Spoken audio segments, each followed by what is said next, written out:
दोस्तों हम जानते हैं कि अर्थ का 71% हिस्सा सिर्फ एक ही चीज से कवर्ड है और वो है पानी। लेकिन इस पानी का 96.5% हिस्सा तो सिर्फ ओशन में ही है, जिसे सैलाइन नेचर के कारण मोस्ट ऑफ द एक्टिविटीज की वजह से यूज नहीं किया जा सकता। हैरानी की बात यहाँ पर यह है कि इस धरती पर रह रहे 8.2 बिलियन ह्यूमंस और अनगिनत जीव जंतुओं के पास सिर्फ 3% फ्रेश वाटर मौजूद है और उसमें से भी सिर्फ 0.5% वाटर ही यूज के लिए अवेलेबल है।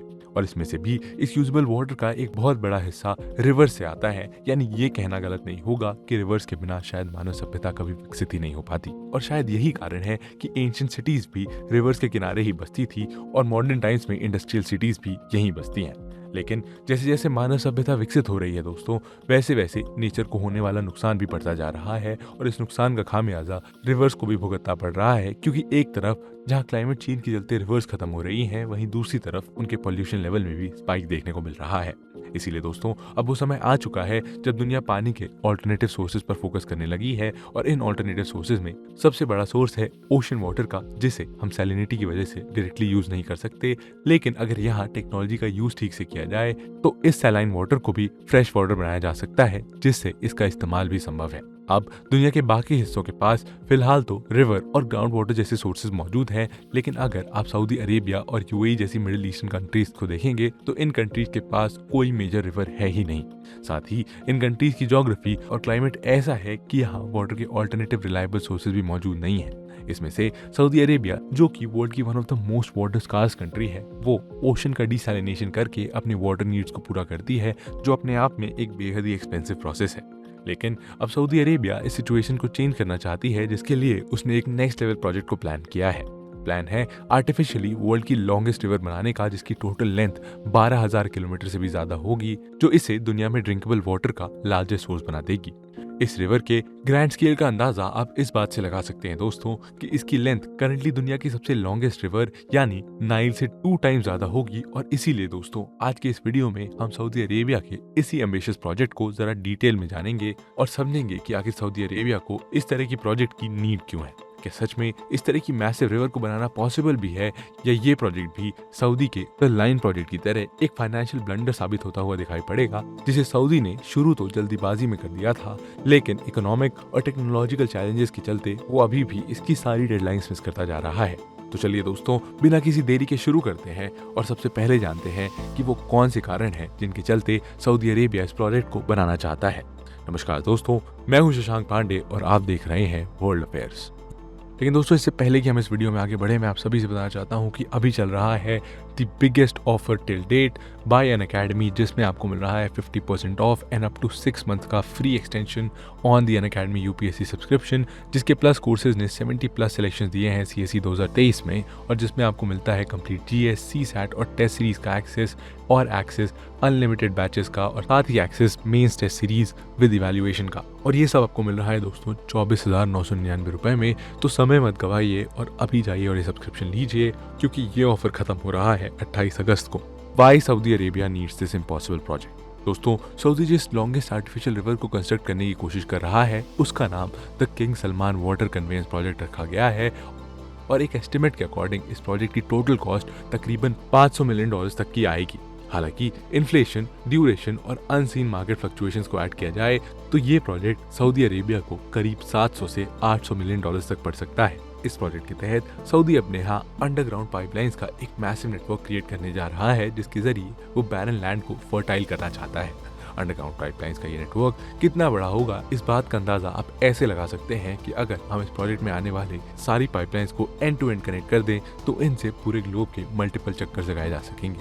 ये आर्टिफिशियल रिवर्स, या दोस्तों यूं कहें कि पाइपलाइन सिस्टम डिसैलिनेशन टेक्निक पर काम करेगा, जिसके जरिए सऊदी अरेबिया रेड सी में मौजूद ओशनिक वाटर को ड्रिंकेबल वाटर में कन्वर्ट कर अपनी सभी जरूरतों को पूरा कर पाएगा। हालांकि इस तरह से ओशन वाटर को डिसैलिनाइज करना दोस्तों इतना आसान नहीं होगा, क्योंकि वाटर को डिसैलिनाइज करना अपने आप में एक कॉस्ट इंटेंसिव प्रोसेस है। दरअसल एक एस्टिमेट के मुताबिक 1 क्यूबिक मीटर वाटर को डिसैलिनाइज करने के लिए $1 से $2.5 का खर्चा आता है, लेकिन सऊदी इस काम को महज आधे डॉलर में इसलिए कर पाता है क्योंकि यहाँ पर इस तरह के प्लांट्स को सोलर और फॉसिल फ्यूल एनर्जी काफी सस्ते दामों में मिल जाती है। लेकिन ग्लोबल स्टैंडर्ड्स के अकॉर्डिंग डिसैलिनेशन प्रोसेस को काफी चीपली एग्जीक्यूट करने के बावजूद सऊदी के लिए इतने मैसिव स्केल पर रेड सी के वाटर को डिसैलिनाइज करना इतना आसान नहीं होगा। और ऐसा इसलिए दोस्तों क्योंकि एक एस्टिमेट के अकॉर्डिंग इस प्रोजेक्ट से सऊदी हर दिन 9.4 मिलियन क्यूबिक मीटर वाटर को फ्रेश वाटर में कन्वर्ट करेगा, यानी हर दिन पानी को यूजेबल बनाने के लिए सऊदी को on an average 4 to 5 million dollars खर्च करने होंगे। और ऐसे में सवाल ये है कि आखिर इतने कॉस्ट इंटेंसिव प्लान को सऊदी क्यों एग्जीक्यूट करना चाहता है। दरअसल दोस्तों हम जानते हैं कि सऊदी अरेबिया मिडिल ईस्ट में लोकेटेड एक डिजर्ट कंट्री है जिसका क्लाइमेट एरिड टाइप का है, जिसके चलते यहाँ बहुत ज़्यादा बारिश नहीं होती। ट्रॉपिकल कंट्री होने के बावजूद सऊदी अरेबिया में बेहद हाई टेम्परेचर रजिस्टर किए जाते हैं और साथ ही यहाँ ह्यूमिडिटी भी काफ़ी लो रहती है। और दोस्तों इन दोनों कंडीशन की वजह से सऊदी अरेबिया के ऊपर ज़्यादा बड़े क्लाउड्स का फॉर्मेशन नहीं हो पाता है, जिसका इम्पैक्ट लो रेनफॉल कंडीशंस के रूप में हमें देखने को मिलता है। लेकिन दोस्तों सऊदी में लो रेनफॉल कंडीशन के क्रिएशन का कोई एक कारण नहीं है और असल में सऊदी अरेबिया के ऊपर एक सब ट्रॉपिकल हाई प्रेशर सिस्टम बना रहता है जो इस लो रेनफॉल कंडीशन को फर्दर इंटेंसिफाई कर देता है। मॉइस्ट एयर जनरली कोल्ड रहती है, जबकि सऊदी अरेबिया के हाई टेम्परेचर के चलते यहाँ की एयर वार्म होती है। रेन की फॉर्मेशन के लिए क्लाउड और वार्म एयर का इंटीग्रेशन जरूरी होता है, लेकिन यहाँ बनने वाला सब ट्रॉपिकल हाई प्रेशर सिस्टम एक बैरियर की तरह एक्ट करता है और इसी की वजह से मॉइस्चर से भरी हुई एयर इस रीजन में एंटर नहीं कर पाती। सिर्फ यही नहीं दोस्तों, अरेबियन सी और नॉर्थ इंडियन ओशन के सरफेस टेम्परेचर भी रिलेटिवली लो रहते हैं और इसी के लिए रेनफॉल के लिए मॉइस्चर अवेलेबल नहीं हो पाता।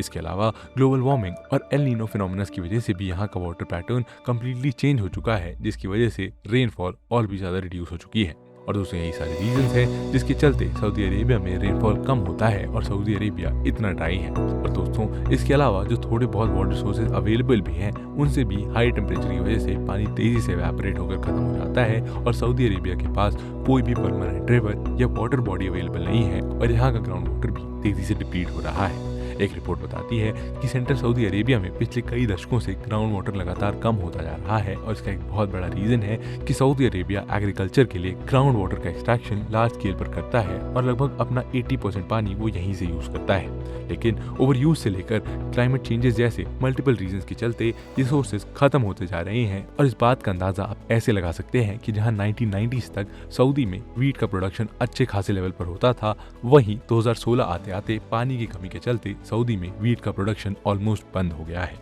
सिमिलरली ईयर 2000 से पहले सऊदी अरेबिया में वाटर पर कोई टैक्स नहीं था और लोगों को पानी फ्री ऑफ कॉस्ट प्रोवाइड किया जाता था, लेकिन अब तेजी से बदलती हुई सिचुएशन को देखते हुए गवर्नमेंट ने वाटर पर भी चार्जेस इंपोज करना शुरू कर दिए हैं।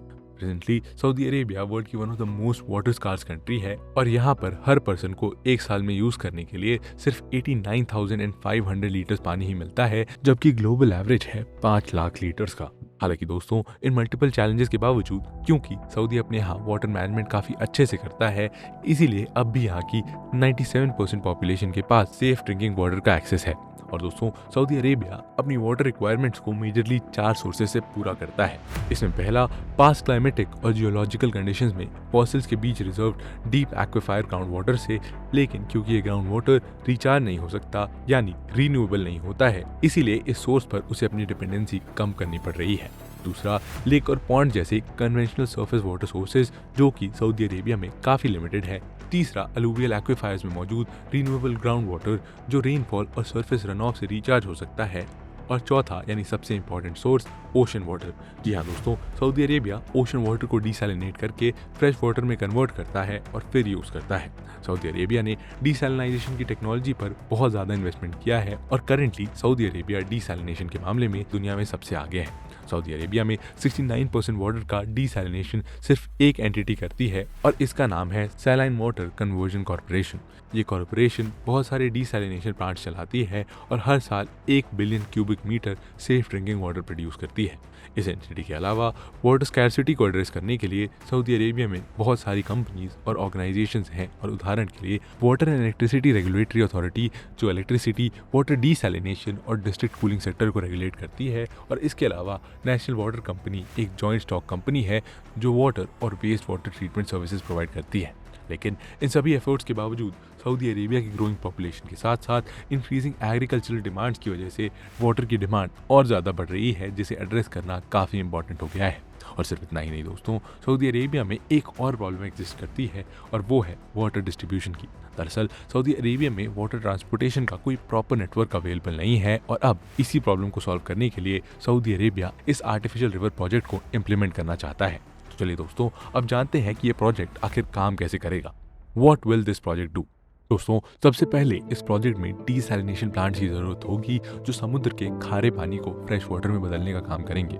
दोस्तों, ये प्लांट जनरली दो प्रोसेस से डीसैलिनेशन करेंगे। पहला है डिस्टिलेशन, और इस प्रोजेक्ट में सी वाटर को सिंपली बॉयल किया जाता है और बॉयल होने की वजह से वाटर इवेपोरेट हो जाता है और स्टीम में कन्वर्ट हो जाता है, और स्टीम को कलेक्ट करने के बाद इसका कंडेंसेशन किया जाता है जिससे फ्रेश वाटर और सॉल्ट अलग हो जाता है। लेकिन ये डीसैलिनेशन का सबसे इफेक्टिव प्रोसेस नहीं है दोस्तों, क्योंकि इसमें पानी को बॉयल करने के लिए बहुत सारी एनर्जी यूज होती है, और यहीं पर काम में आता है दूसरा प्रोसेस जिसका नाम है रिवर्स ऑस्मोसिस। दोस्तों, इस प्रोसेस में सेमी परमिएबल मेम्ब्रेन का इस्तेमाल किया जाता है जो अल्ट्रा थिन पॉलीमाइड से बनी होती है, और इन मेम्ब्रेन्स में बेहद स्मॉल पोर्स होते हैं। इन पोर्स से जब ओशन के सैलाइन वाटर को पास किया जाता है तो वाटर तो इससे पास हो जाता है मगर सॉल्ट पास नहीं होता। इस तरह ये सैलाइन वाटर से वाटर और सॉल्ट को अलग कर लिया जाता है। और दोस्तों, ये डीसैलिनेशन का एक काफी इफेक्टिव तरीका है क्योंकि इसमें सबसे कम एनर्जी यूज होती है। डीसैलिनेशन के बाद इन प्लांट से पूरे सऊदी अरेबिया में अंडरग्राउंड पाइपलाइंस का एक बहुत बड़ा नेटवर्क बिछाया जाएगा, और ये पाइपलाइंस 11 मीटर्स वाइड होंगी, 4 मीटर्स डीप होंगी, और इनका डायमीटर 2.25 मीटर्स होगा। पूरे देश में जब इस अंडरग्राउंड पाइपलाइन को डाल दिया जाएगा तो इसकी टोटल लेंथ 12,000 किलोमीटर से भी ज्यादा होगी। और कंपैरिजन के लिए आपको बता दें कि वर्ल्ड की लॉन्गेस्ट रिवर नाइल की लेंथ भी इससे ऑलमोस्ट हाफ ही है। ये पाइपलाइंस प्लांट से निकलने वाले फ्रेश वाटर को पूरी कंट्री में लोगों तक पहुंचाने का काम करेंगी, जो सऊदी की प्यास को बुझाने के लिए काफी है। लेकिन क्या लोगों को सिर्फ सेफ ड्रिंकिंग वाटर प्रोवाइड करने के लिए सऊदी इतने मैसिव प्रोजेक्ट को रन कर रहा है? जी नहीं दोस्तों। एक्सपर्ट्स की माने तो कंप्लीशन के बाद इस प्रोजेक्ट के इम्पैक्ट सऊदी में तेजी से इमर्ज होते न्यू सेक्टर्स पर भी पड़ेंगे। और जैसा कि हम सब जानते हैं दोस्तों कि सऊदी तेजी से अपनी इकोनॉमी को ऑयल फ्री करना चाहता है, और इसी के लिए वो इस तरह के इनिशिएटिव्स पर काम कर रहा है। लेकिन सऊदी जानता है दोस्तों कि अगर उसे अपनी इकोनॉमी को ठीक से ट्रांसफॉर्म करना है तो उसे इसके लिए एनर्जी की तरह मैसिव वाटर सोर्सेज की भी जरूरत होगी। एग्जाम्पल के लिए, अगर सऊदी डेजर्ट्स के बीचों बीच एक फ्यूचरिस्टिक नियोम सिटी को डेवलप करना चाहता है तो उसे यहाँ बसने वाले 30 मिलियन लोग और बिजनेस हाउसेस की वाटर रिक्वायरमेंट को भी फुलफिल करना होगा। सोशल इम्पैक्ट की बात करें तो इस प्रोजेक्ट के कंस्ट्रक्शन के दौरान हजारों जॉब्स का क्रिएशन होगा, और साथ ही इसके ऑपरेशन के लिए भी लार्ज वर्कफोर्स की रिक्वायरमेंट होगी। यानी कि इस प्रोजेक्ट से एम्प्लॉयमेंट अपॉर्चुनिटीज क्रिएट होंगी जो अल्टीमेटली सऊदी अरेबिया के इकोनॉमिक डेवलपमेंट में कंट्रीब्यूट करेगा और लोकल कम्युनिटी को सपोर्ट करेगा। एडिशनली, ये प्रोजेक्ट कंस्ट्रक्शन इंजीनियरिंग और वाटर मैनेजमेंट जैसी रिलेटेड इंडस्ट्रीज की ग्रोथ को भी सिमुलेट करेगा, और इस प्रोजेक्ट के इंप्लीमेंट होने के बाद फ्रेश वाटर का एक रिलायबल सोर्स डेवलप होगा जिसकी वजह से सऊदी अरेबिया में एग्रीकल्चरल डेवलपमेंट को सपोर्ट मिलेगा। इनक्रीज वाटर अवेलेबिलिटी की वजह से फार्मर्स अपने ऑपरेशन को एक्सपैंड कर पाएंगे, क्रॉप्स को डाइवर्सिफाई कर पाएंगे, और साथ ही फूड इंपोर्ट्स पर अपनी डिपेंडेंसी को रिड्यूस कर पाएंगे। एक एस्टिमेट के अकॉर्डिंग सऊदी हर साल 100 बिलियन सऊदी रियाल से ज्यादा फूड बाहर से इंपोर्ट कर रहा है, जिसका असर उसकी बैलेंस शीट पर साफ महसूस किया जा सकता है। सिमिलरली 2022 में सऊदी को $27 मिलियन के वाटर को भी इंपोर्ट करना पड़ा था।